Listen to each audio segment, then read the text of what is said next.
Now let me just ask you a question. And students love this. They love it more in middle school and elementary school than in high school. But this is a typical CS Unplugged activity that we'll tell you about. What's unique about a phone book in terms of the people's names? Alphabetical. My last name. So what if they weren't alphabetical, Rick, and I asked you to go find Joe Schmo in the phone book? How would you do it? Basically sequential search. Right, you'd have to start at the front. So this is called a sequential search.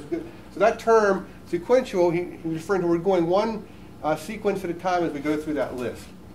Now, that's not, fortunately, how the phone company does phone books, right? Imagine if it was, right? So what I would have to do, a sequential search of the phone book, okay, there's probably, what, 100,000 people in Tuscaloosa?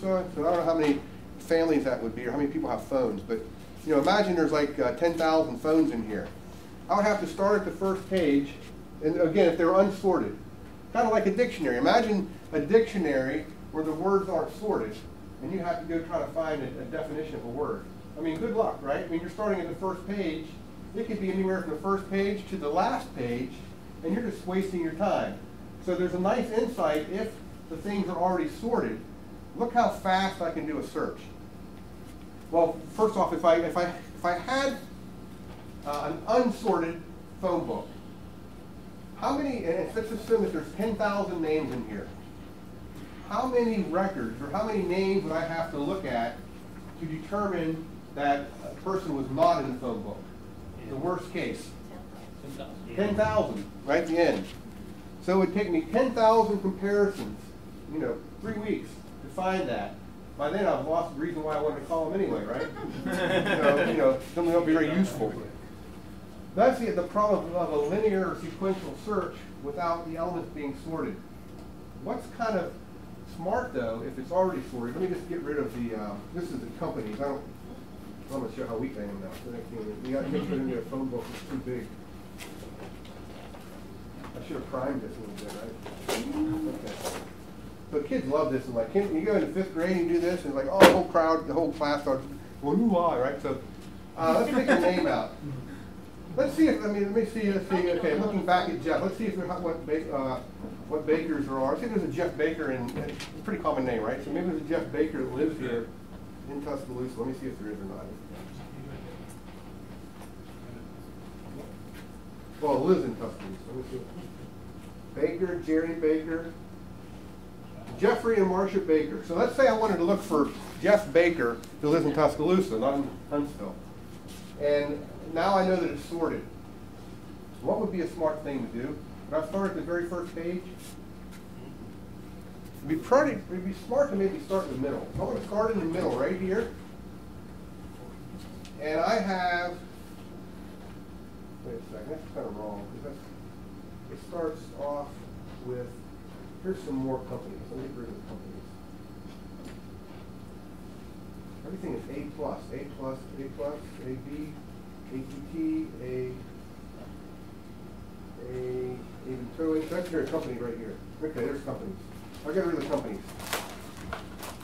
All I have is people now. So this is the people list. It's getting smaller, but so I'm halfway here, and the halfway point in here is the name Ferris. So which way do you think Baker would be? Would Baker be in here, or Baker be over here? Huh?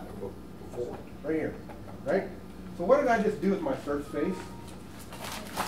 I cut it in half. I went from 10,000 names to 5,000 names with one comparison. What do you get with one comparison in a sequential linear search? You get the first name on the first page, and you got about 200 more just on the first page. So there's 5,000 names. When we write algorithms, when we write computer programs, we want to write them in an optimal way, an efficient way. You don't want to be standing, if I was at the ATM machine and it took 5 minutes for me to get my money back, I'd probably move and go on the next one because I'm impatient, right? So the way we can write things that are, if you were on a website and you're trying to get your bank balance and you have to sit there and wait a half hour for it to come back, or you're trying to search on Google for something, what if the Google search took an hour?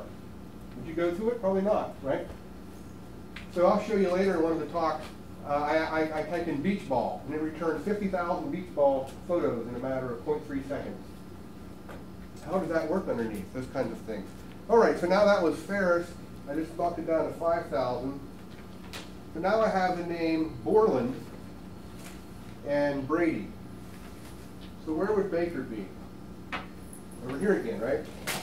There I just knocked off another 250. That's 7,500 names I knocked off in just 2 comparisons. The average here I'm doing, if I'm using it, it'll take me 5 comparisons to find a name. Now 5 comparisons in a linear search would have found the 5th name on the very first page. I'd have, you know, all those other pages to go through. So I can keep doing this kind of thing here. Actually, I kind of cheated because here's all these government ones. I don't want those either, right? So here I come in here. Here I have Bailey and Barkalow. So Bailey to B-A-L-C-H, and then over here is B-A-L-C-H to Barkalow.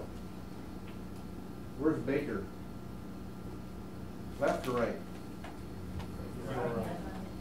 Okay. And now I'm on the page now. I can do a linear search, sequential search, and probably still live to tell you about it, right? So, you know, now I can start doing this. Now I do that exact same thing. Wait, I picked the wrong one up, right? Baker's on the other side. Okay, is that the right one?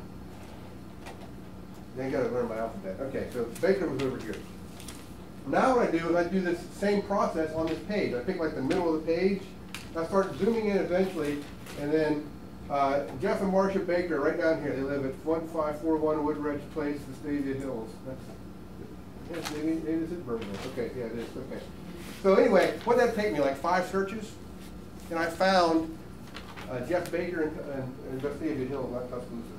And if you can show that to your students and they can visually get that, they can understand the power of having something already sorted and then doing another algorithm on top of it, like searching.